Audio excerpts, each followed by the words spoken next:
probably the most important one to go back to if you have any questions on what you should be doing. If an RD tells you that there's something you should be doing, chances are you should probably be doing it. These are, at a minimum, what's expected of you to be working in your field. So making sure that you function as a leader is super, super important. Having biweekly conference calls with your hearing care centers,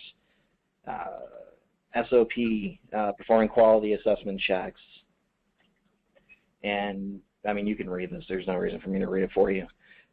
These are the big 8 things that we expect our seniors to be able to do and do well. So who's your RD again? Mine's Teresa. Teresa? Yeah, so if Teresa wants you to go out and verify the schedule stuff, go out and verify the schedule stuff. It's something that, I mean, I'm not saying that you were going to say, oh, no, I'm not going to do that at all. That's not my job description or anything. But be pushing for more. Because we're so new still with the senior PCC position, we have things hammered out, but the potential that this group possesses has not yet been fully tapped. And yes, there's some cool things that you all are doing, but only by being proactive and working closely with your RD are we really going to be able to get your role to where it needs to be. Right, and for me personally, I don't know how everybody else feels, that's not an issue whatsoever. I think the bigger concern is, for example, I think we talked this morning a little bit about this, you know, when you call other offices where these people don't know you yet, and their perception could very easily be, well, who in the world does she think she is calling me, telling me about my schedule? You know what I mean? And I don't want to do anything that would create a perception, you know, that I'm trying to be critical. And I've tried to voice it in such a way when I do have to call that I'm just saying, look, I'm here to help, and here's some things I noticed. But you know, you do get a little bit of resistance, and I think it's a little fuzzy as to how. What is the extent of our ability to make suggestions or talk with people about even deficiencies that we might see in their schedules that could help them to be better? Does that make any sense, the way I verbalized that? Yeah, you are definitely allowed to do all of the above and more. Essentially, the only thing that you're not allowed to do is discipline. Okay. So if you start seeing a repetition where DSBs aren't being properly filled, and you see it over and over and over again, that's when you go to the RD and said, I have a documented issue. We need to address this somehow. Yeah. But you're there to operate as their coach. You're their mentor. They're looking to you, or they should start to look to you, because who knows if they've had a senior in their region as a person to go to for help. And that makes perfect sense to me. But my question, too, along with that is, has that been communicated to the other offices, or is it up to us to communicate that as we go along? Because they seem a little surprised that I've called. Does it? You know what I mean? My RD already announced me, Lisa, so your RD should be announcing you and introducing you out. So it should not be a problem with your people. Okay. Really. She should be telling her people what you're going to be doing. Okay. Well, I haven't, if there's been an email go out, I haven't seen it myself. I haven't been copied on it, so I didn't know if there was any kind. And I even thought about sending an email out saying, here, you know, introducing myself and saying I'm here to help. If you have any questions, please call me, that kind of thing. Yeah. So, again, it comes down to being proactive. If for some reason, my first response would be reach out to Teresa and say, hey, did you communicate this to the clinics? Okay. If she says no, then say, do you mind if I do it? I mean, that makes sense, sure. And I understand your apprehension. Don't get me wrong. I'm not trying to make come off as condescending or anything else like that. I hope I'm not. Not at all. But that's why I start off with the leadership one, because we need to project ourselves as being a leader in our field. If we're not fully active and participating in the conversation that's going on, and we kind of sit on our heels and just wait and see how things go out, we're going to end up with a problem with the program. Yeah.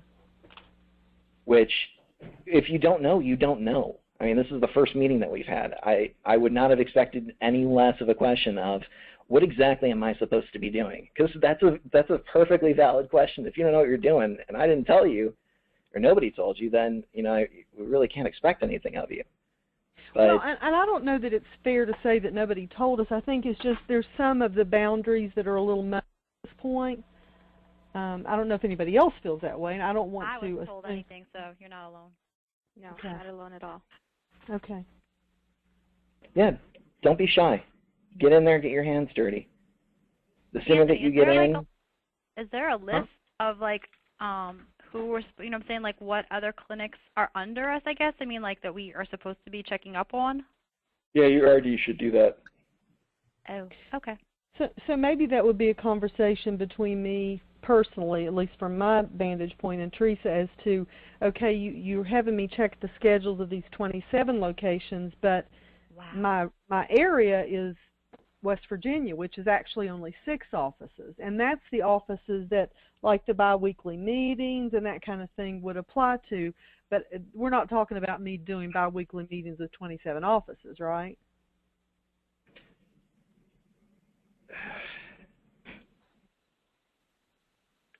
Technically? Yeah. So, if for some reason you shouldn't be responsible for 27 offices, I think Teresa has other seniors in her region that should be taking over. And it's only the schedule. I mean, I haven't been assigned anything but looking into all the schedules, but that's what I'm doing. And yeah, but the biggest thing that I can say, and I don't mean to cut you off here, but okay. The best thing I can say is reach out to Teresa and say, what exactly do you need me to do? Yeah. Okay. And then say, this is, better yet, say, this is what I want to do. This is what I can additionally provide in order to make our region operate better. This is already what I've had communicated from you that you want me to do. What else besides these types of things can I take care of? So a proactive approach. Absolutely. Always, always, always try and be proactive. And you need to tell her to introduce you out, Lisa. I'm sorry I didn't catch that. What? You need to tell her to introduce you out there. Okay. So and I don't have a problem to do it myself. I don't have an issue with that in any way, shape, or form. I just don't want to be presumptive and do something that's outside of my purview. Does that make sense? Well, people would wonder who you are. Who do you think you are? Exactly. This stuff. Who are you? I can see that. I could tell them I'm really sweet, but I don't know if they'd believe that. Sorry, got to throw some levity in there. Yeah, I mean, that's the biggest thing that I can recommend. Email Teresa first. Okay. Find out how she wants you to proceed from there. Okay. It probably would be best to have her send that introduction email, but if she wants you to write it up and then send it out, that's fine too.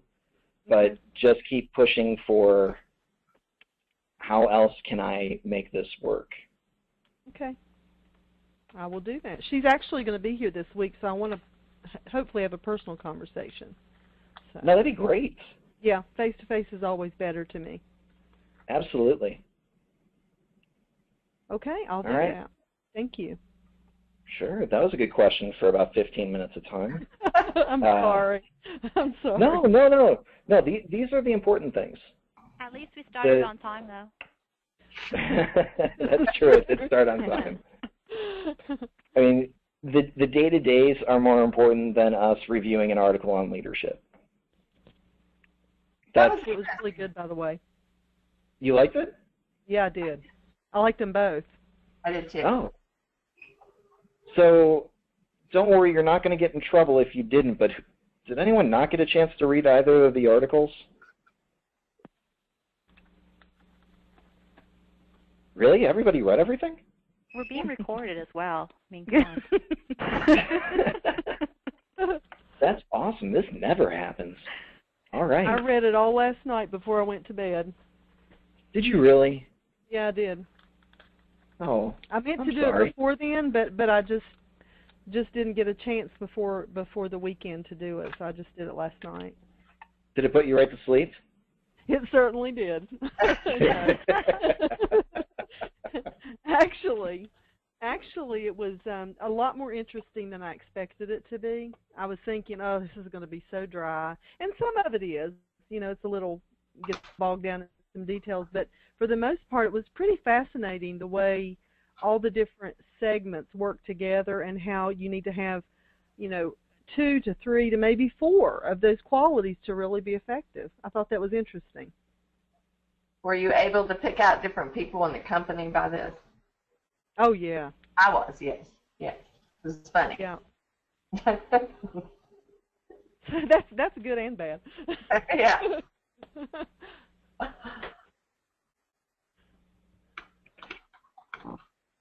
So why don't you tell me a little bit about it? Who, me? Anybody. Oh. So I'm going to reiterate this. I don't particularly like doing a lot of talking during these sessions. I like having you all come up with your own ideas and interpretations because that sticks a lot better than me telling you this is what you should have gotten out of it. I'll help. I mean, don't think that I'm not going to sit here and not do anything, but you all will be driving the communication portions. So I can kind of point you in the right direction and tell you where we could start, and then we can kind of start talking from there. Or you can pick a topic on your own and then move from that point. However you want to do it is fine. Well, I feel like I'm talking a lot, but I love the idea that when it talked about emotional intelligence, so it wasn't necessarily your IQ or your technical skills that make you valuable as a leader, that it's your ability to be intuitive toward other people and to determine their needs and where they're coming from emotionally to direct that energy properly as opposed to saying, I want you to do it my way, and that's the only way there is to do it. And that kind of spoke to me because in past positions of managing people, I found that, I found all kinds of ways to do things, to perform daily tasks, and they work, but they work for me. And I get my job done, I get it done in a way that I feel is effective. But that doesn't mean that somebody else can't do the same job in a different way and achieve the same results. And I think if you don't appreciate different people's talents and allow them the autonomy to do their jobs in the way that is the most comfortable and makes them the happiest, I think you're stifling them and you're not giving them the chance to explore their own talent. And I think you make a big mistake if you don't do that. I'm done. I personally liked it because how it just broke it down, and I saw where, okay, I'm like this, and then I saw, well, I'm weak on, or not weak, but at least I would need to work on this, and then how it just gave you examples how people actually went and did all these great things just because of how they were themselves and not reading a book. And well, it did say that they learned a lot of it, but they're not, it's their character themselves that did a lot of this. It's a lot of how you are and how you go about and how you can actually improve a lot of the style of things that you're not really good at and how to, I guess, put it into practice. I agree.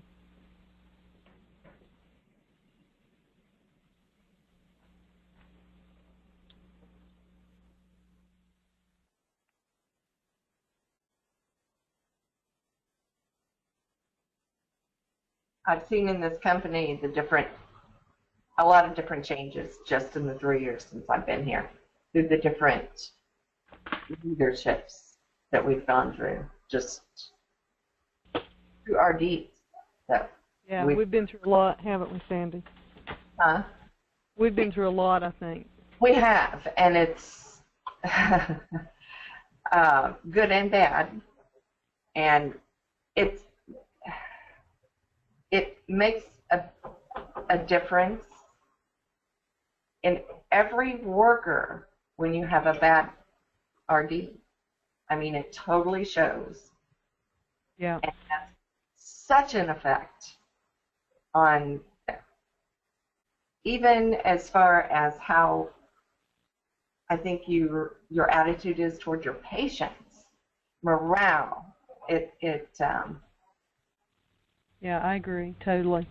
We had a bad time here for a little while, and it did a complete turnaround then when we got a new RD. But looking back, it was horrible how it affected everyone from us to the patients. It really affected everyone, and it's funny how I see, through this reading. Yeah. Yeah. You know what I'm talking about, Lisa. Yeah, I do. But it's funny how one person can turn it right back around. Yeah. And I like the idea that that's all, for the most part, due to managerial style, because I don't think any of the people in our area are necessarily negative, difficult people to work with at all. No, it was one person, and it was devastating, really, to the area. Yeah. So I don't even want that coercive word in there. Coercive style needs to go away, and we don't want anything to do with that. Well, in my mind, just when I hear the word coercive, I think of being forced to do something, and even if it's something that is ultimately a positive thing, right. If you're forced to do it, you're not buying into it. You're just doing it because somebody's saying you have to, but they're not giving you a chance to say, look, here's why. Like, I was thinking, when I was reading these articles, I was thinking, this is a lot like raising children. Yeah. You can force your kids to do anything you want to because you're bigger. Right. And you can make them do it, or you can sit them down and you can say, you know what, this is why I want you to do it. This is how you're going to benefit if you do it this way.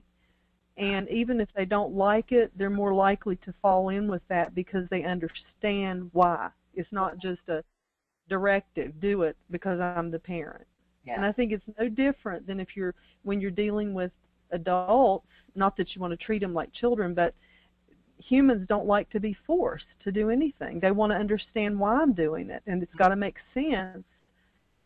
You'll do it because your job depends on it, but you may not like it. Exactly. So I want to pose a question kind of piggybacking on that one. How about SOPs? I'm sorry?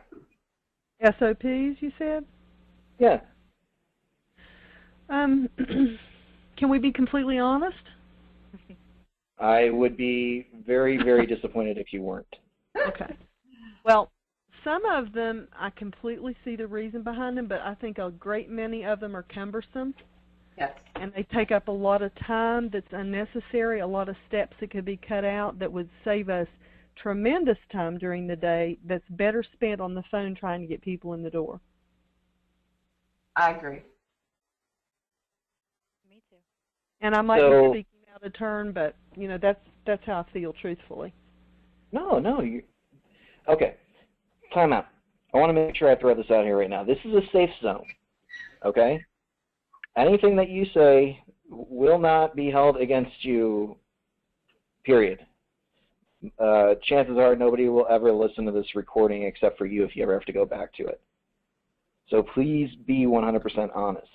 This is the time during this training to where we get these we get these things out Because we don't get it out, then it goes out to our people when we're training them and dealing with them on a day-to-day basis, and then it makes serious, serious issues that I don't want to have to deal with.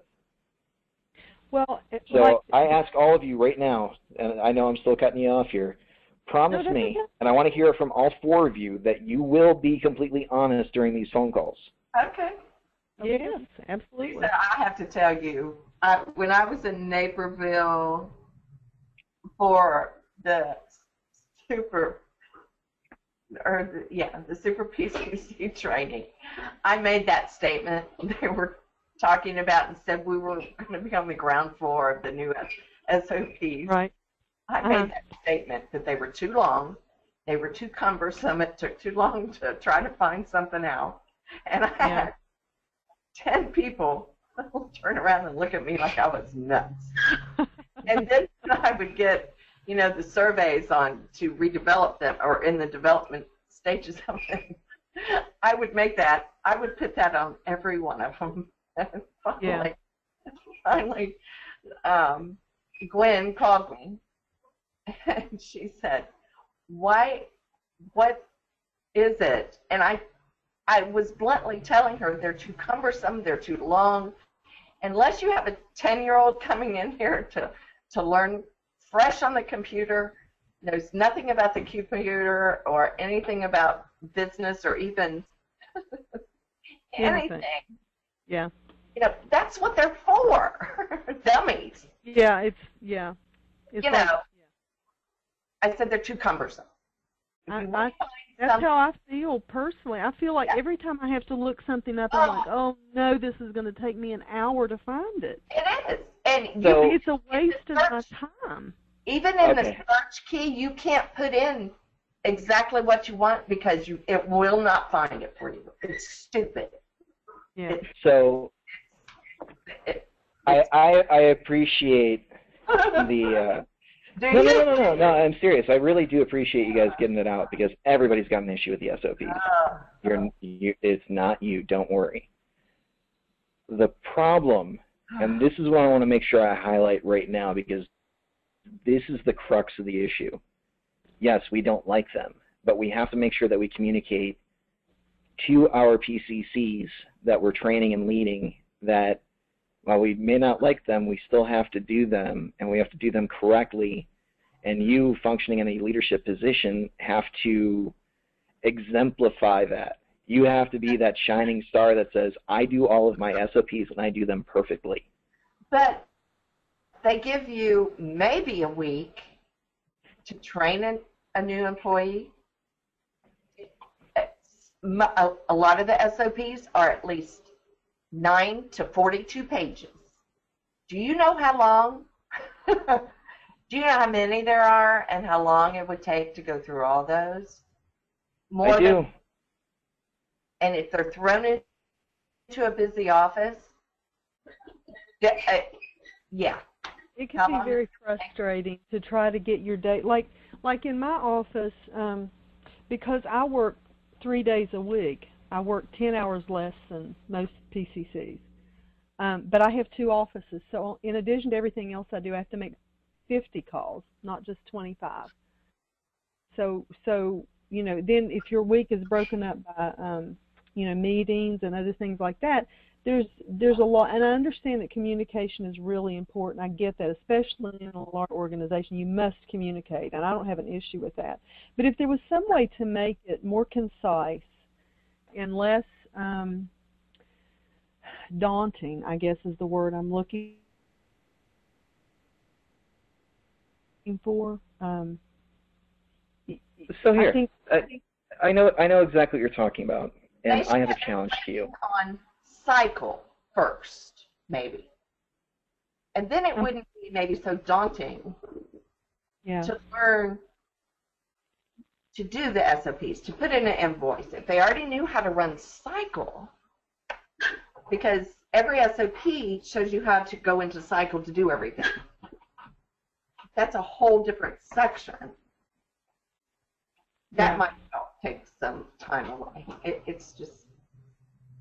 No, these are valid points, but I have a point or a challenge that I'm going to issue to you. If you can think of a better way, in order to have this information be dummy-proof, to where you could take somebody who's never seen cycle before, like me when I first started in this job, I had no idea what cycle was, and have me be able to sit down in front of a computer and go through all this information and do it and not have a problem, by all means let me know.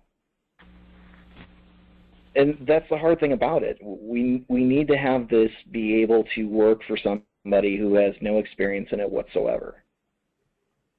And it's frustrating when you only need, 2 sentences out of a 42-page document in order for you to do what you need to do. But somebody might need that whole document. Yeah. Yeah. Which I get it. I understand completely with what you're talking about, and I empathize entirely. This isn't something that I'm trying to take lightly or write off.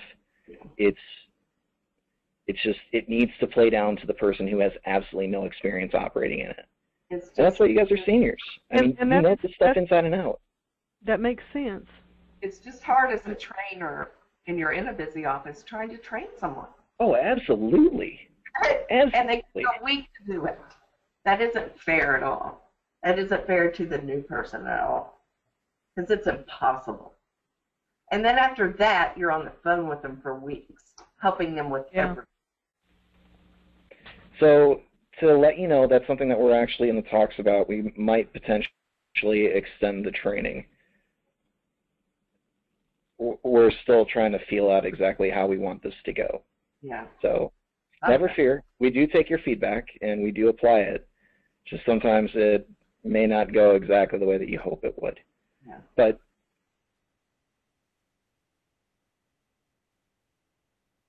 it is out there. Don't worry. It's something I'm working on right now. Because it's a lot. There's a lot. It is. It is. So Well, I actually really want to go back to this question, though, that I posed initially instead of kind of get digressing here on SOPs, but we know that there's a problem with SOPs, and we try and communicate that. How do you function as a leader in that position? How do you lead a PCC to do something that they necessarily don't want to do? How do you get them to achieve something to make their lives better that they don't want? Mm-hmm.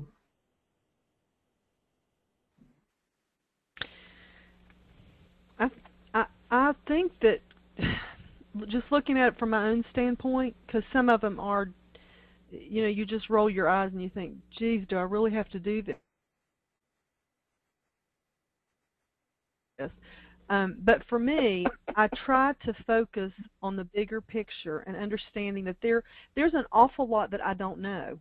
So rather than for me personally to assume, well, this is stupid, there's a it's ridiculous of them to ask me to do this, I try to think of it in terms of, well, there must be something I don't know or I'm not aware of that makes it incumbent that they set it up this way. And if I look at it that way and just make the assumption that because I can't possibly know everything, there must be a very good reason I'm not yet aware of. And like with my local people here, they call me all the time with questions on, well, where do you find this and where do you find that, and why do we have to do it that way? And sometimes I just say, you know what, I really don't know for sure. But what, like I'll go back to the original issue of making the phone calls. Everybody tends to fuss, I don't have enough people to call, I'm running out of people to call, what do I do? And they start panicking. And my response was just, look, this system works because I've personally seen it work. When I first started it, I was like, how is this? Because I would call and get, 3 people out of 50 to make an appointment. But over time, once I gave it enough time to actually watch the system work, I saw the reasonableness of getting our name to patients continually and keeping our name out there and rebranding in the minds of our patients that we're not West Virginia Hearing anymore, we're Connect Hearing, and helping them make that connection. And it's really just the word of mouth referral has made a huge difference, and I've seen it really work. So what I try to do is communicate to my people here that you have to be patient. A lot of times the best initiatives don't appear to be working right away because it takes time for people to catch up. But when they do, that's when it takes off, and you see, referrals coming in. You see your patients coming back for their checkups, and you keep that loyalty. And that's how I've approached it with my people, and they're like, oh, well, I guess you're right. And they go and they do it. So to the two people that have been on the call and have been quite quiet so far, opinions? I was actually going to say what she says about the patients. It's true. Just recently I had a PCC reach out to me asking me about the community events. And I was like, to be honest with you, here in our office, it was really hard. But it took months for us to actually find somebody, one event to get our name out there. But once you do get it out there, it actually does help. So it's not just, okay, it's working for some people. It's going to have to work for me. I'm like, sometimes it's not going to work that easily for you. You're just going to have to work at it. And then eventually when you do get out there, you'll reap that there is a lot of potential out there just getting the name out there. But for us, it was just patience and, trial and error calling and no, and all these places and just actually going out there. And did you find that you learned how to converse differently with people? Yes, definitely. Like from initially how you handled the conversation to how you do it now? Because it's completely different the way I do it now than when I first started. I do, even for the calls, like the 3+ evals. At first when you just started calling, you'd cringe because you're like, oh, these people are going to be like, no, why are you calling me? Just your approach, and just always even having that smile on your face and knowing that, okay, it's potential for them to, be rude to you. And then afterwards it just came so natural, and a lot more people started coming in, even just my approach to them. I totally agree with that. That's how it worked for us too. And now so how do you guide a PCC in that effect, though? I mean, how do you demonstrate success in what you've been doing in order to train somebody who's new? By example, probably. I mean, I would just have to sit there and maybe do a few calls so they could see, and then just for them to see how you do it. And I know back in the fall when Glee was still our RD, she asked me, she didn't have anybody else to go, and she asked me to go up to oh good grief, my brain's in Maryland near Baltimore, Timonian, to help carry the new PCC. I spent a week with her, and basically I just sat with her and let her do the calls. And as she did that, I would say, well, maybe the next time you could try this or try that. Or maybe you could, and I even brought along some scripts that I had typed up that worked for me. And she tried that. And Carrie was so easy to train. She just took off. Not everybody's quite that easy, but it helped me to give concrete physical examples of how I did it and what worked for me. And then to just listen to them and see maybe where they could tweak their tone of voice, the way they worded things, even to the point of like with some of my folks here, they'll fuss about not being able to get people in, and I'll say, well, how are you verbalizing it to your patient? And they'll tell me what they say, and I'll say, well, you don't have to tell people. A lot of times I don't even use the terms, I want to get you in for an evaluation or I want to get you in for a test, because those words scare people. Mm-hmm. I just tell them, we haven't seen you for a long time. We really want to make sure that everything's healthy. And I'd like to get you in here for about an hour to check things out and make sure you're okay. And they're like, oh, okay, sure. And I found that works so well. And maybe it's the demographic here. I don't know that, that it's different in other areas. But for my demographic here, that's what works with them. They're like, oh, they're interested in me. They want to know that I'm okay. And they'll come right in. And so I schedule a 3+ eval if they're over 3 years, or close to 3 years anyway. And the patient comes in, they get tested, and I know I could count probably 6 or 7 patients that have come in, and I was sure that it would be nothing than they purchased. So I found that works really well. And it's not, and I tell my folks, I'm not telling you to not be honest about what we're going to do, but you don't have to go into this tremendous amount of detail. We're going to do this, we're going to do this, we're going to do this. But you can tell them, we just, you show a personal interest in their welfare. And when they feel that, they're like, sure, I'll come in. And that has worked really well for a lot of my PCCs here that have employed that tactic, for lack of a better word. I agree. For us, it's just because I work with another PCC here in our office, and it's just getting them in. We know that our HCPs will take care of it, because just like you said, sometimes you think that, oh no, they're not even interested at all, and bam, they come out with a sale. Yeah, but every time. You just never know. Mm-hmm. And it's just getting them in here to at least have that opportunity. And sometimes when you do call these people, they don't schedule an appointment, but 2 weeks, 2 months down the road, they're like, oh, you had called me about an evaluation, and my hearing aid's not doing so well. And then they end up coming in because you called them and then you reminded them about us. Mm-hmm. They end up coming in. Yeah.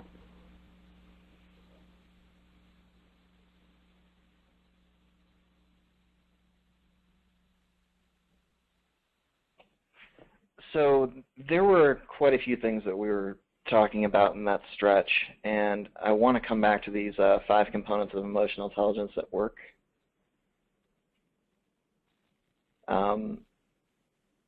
Take about 30 seconds and read over these, and let me know how many you picked out just by listening to that conversation.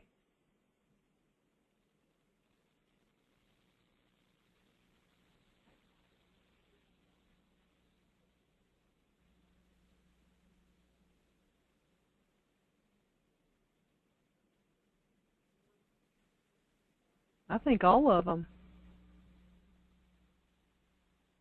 I would say self-awareness, motivation, and social skills.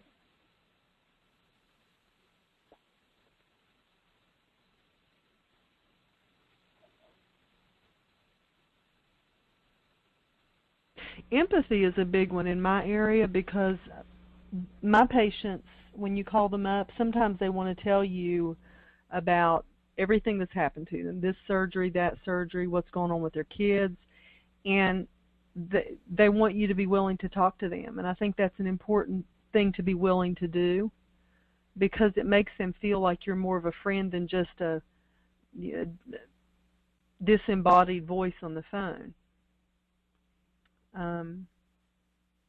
And for me, that works really well with my patients. And another thing I like to do is, if I like to read the chart notes before I ever call them, so I know what was going on the last time and I can refer back to that. If they said they had had surgery and that's why they couldn't come in, first thing I do is say, how did your surgery go? Is everything okay?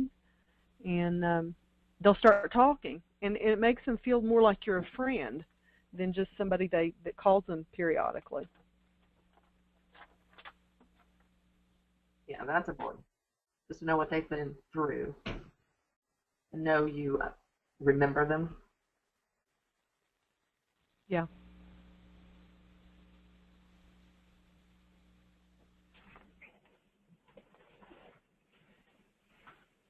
So from these, I mean, you all have great stories, and that's something that you really need to rely upon when you're going through and doing your training. You all have wonderful stories. Stories that worked out for the best in the end, stories that did not work out so well in the end.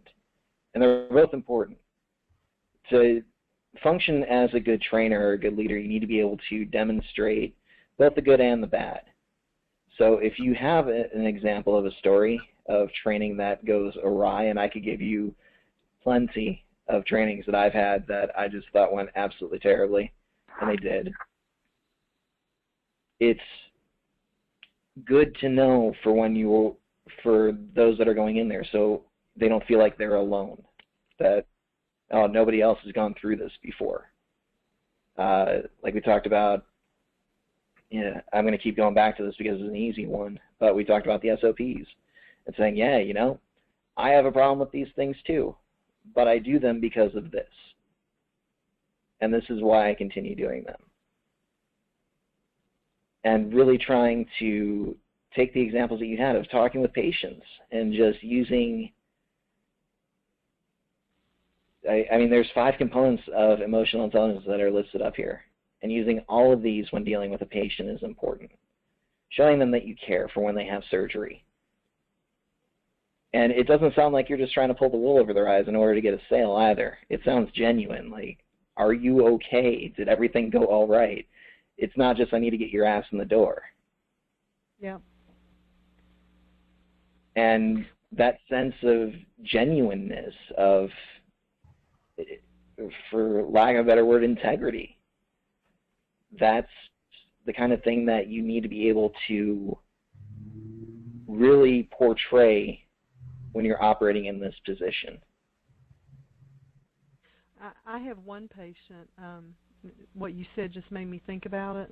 I have one patient who I actually called for the husband because he was a workers' comp re-auth, which is almost always a sure thing. If you can get him in the door, you're done, because we can fit him same day.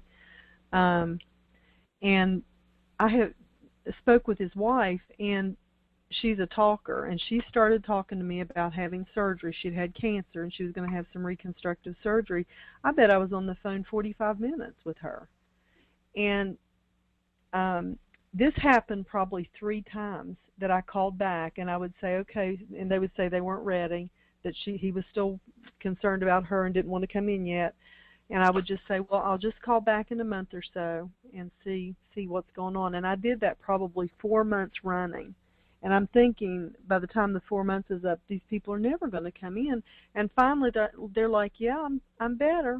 And the last time, the husband, who I was trying to get in, answered the phone. And the first question I asked was, how is your wife doing? He says, well, here, let me let you talk to her, as if she was an old friend. And so I'm like, oh, this is another 40 minutes. But it was worth it because he finally came in, and we sold him his hearing aids. They just needed me to be patient with them. That was all, and to understand the circumstances, that they were stressed, they were worried, and that was on the back burner at the moment. If I had been unbending or not concerned emotionally about how they were feeling, I don't think I would have had the same outcome. But when people know that you genuinely do care about their feelings and their circumstances, and that you're not just there to sell them something and then throw them out the door, they're much more likely to come back later when they can.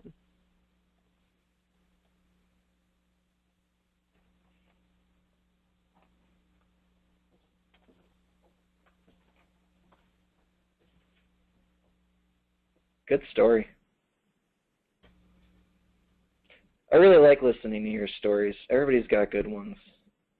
It's nice when eventually, believe it or not, you all will become comfortable with me, and we'll be able to share story time. I like story time. Story time is probably my favorite when I get to work with you all, because I get to learn a lot.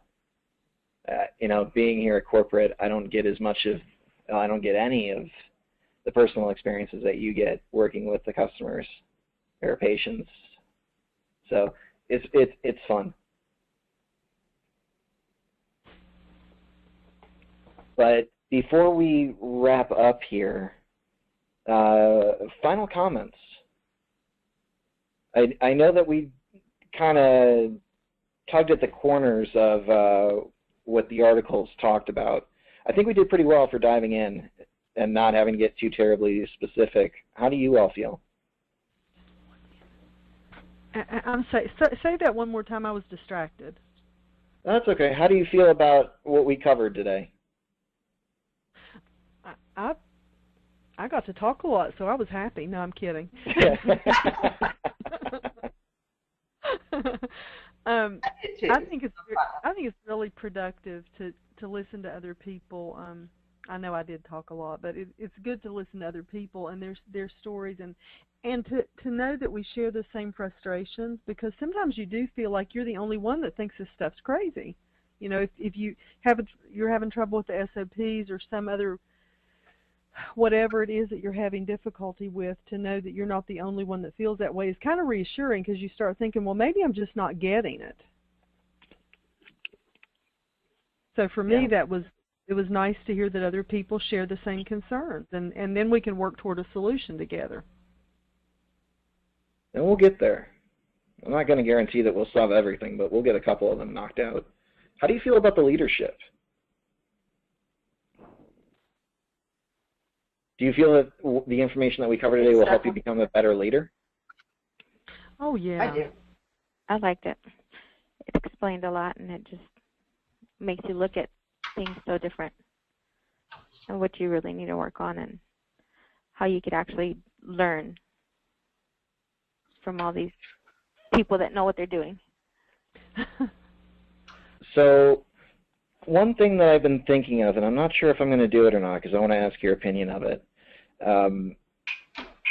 We don't really have any other articles, part of the curriculum, I should say, for the rest of our training time together.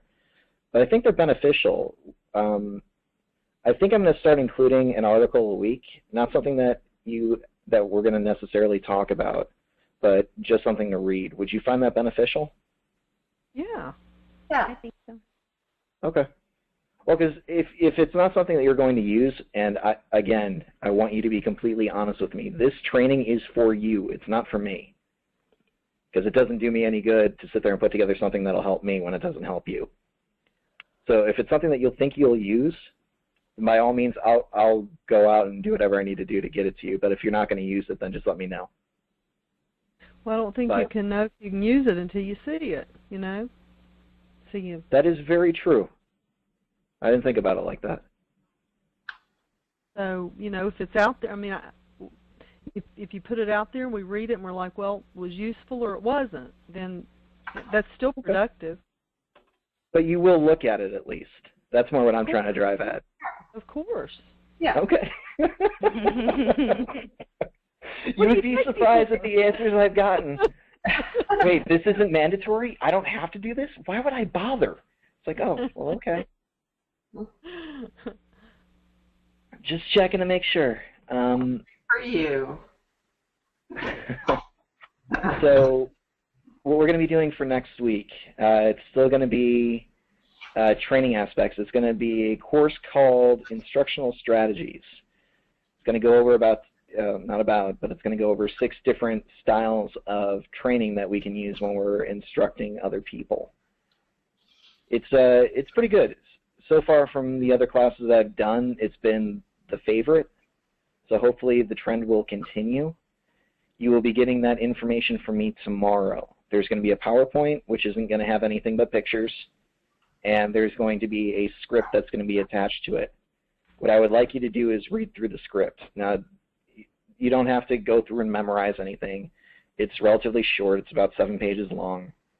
Just scan it. And a lot of it for the 7 pages is go to slide 2, go to slide 3. So don't worry too much about it.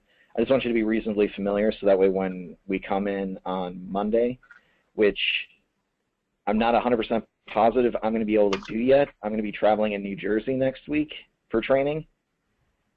So once I know for certain that I'll be able to deliver the class, I'll let you know. Otherwise, we might be on hiatus until the 8th because Memorial Day weekend, and then there's going to be HCP training the 1st.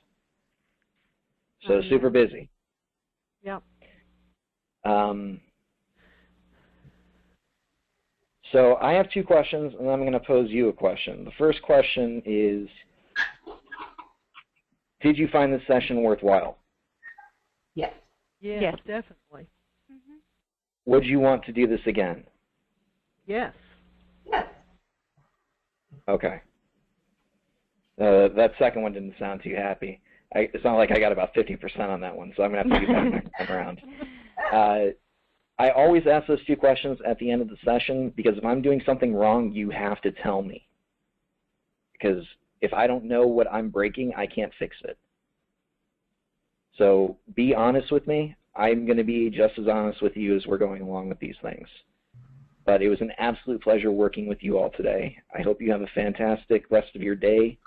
For those of you that are still stuck at work and for those of you going home, drive safe. And I will be talking with you shortly. Before I let you go, what questions do you have for me? I think I asked all mine at first. Yeah, I don't have any. None right now. I'll probably have some for you later. Sorry. I would expect nothing less.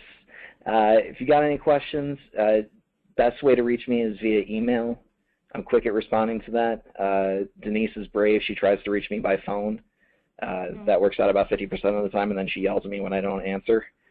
So outside of that, that's about it. This video is going to be posted up on our senior PCC page. Everybody does have access to that? Yes? No? I was going to ask you about that earlier. Good. Because you mentioned it this morning, and I didn't get a chance to ask. I don't have access to that. No, that just means that Anthony didn't do his job.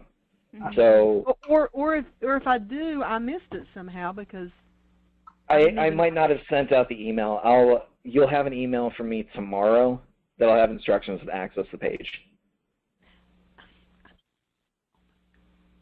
Okay. Sound good? Yep. Sounds good. All right. Let's go ahead and get out of here for the day. I'm going to stop recording.